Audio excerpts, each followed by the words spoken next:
Have you ever had one of those moments where you were speechless, absolutely without words? I remember once when I was a teenager, our family went on a vacation, and I remember my brother and I walking up to the edge of the Grand Canyon for our first look at this site that we'd heard about all of our lives. And as we stopped and peered over the edge, I remember just being without words.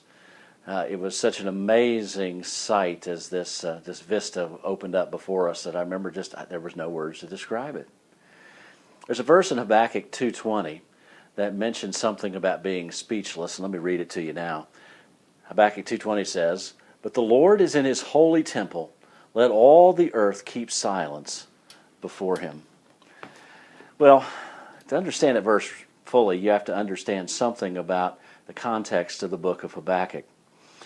It was a time of real trouble in Israel's life and history.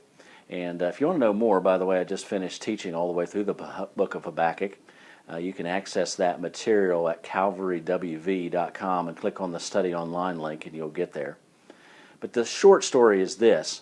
Israel was falling apart and they had a foreign enemy that was about to invade them, and God was going to use that foreign invader to punish his people. Habakkuk was left with questions and left with fears. But in the midst of all of this, you find this little statement. And basically it's all you need to know in the midst of the sometimes tumultuous times in our life. It's simply this: God is in his holy temple. Let all the earth keep silence before him. In other words, we don't need to say anything. In fact, if we really get a handle on who God is, we are left rather speechless. But we know that God is God, and God is where God is, and God is doing what God does, and nothing else needs to be said. He is in control. He is in a place of authority. He's in a place deserving of worship, and his glory is on display. Maybe today we just need to keep that thought firmly in mind. God is God. God is where he is.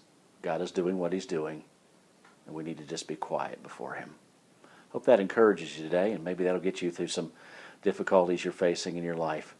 But whatever is going on, just remember, God is there for you.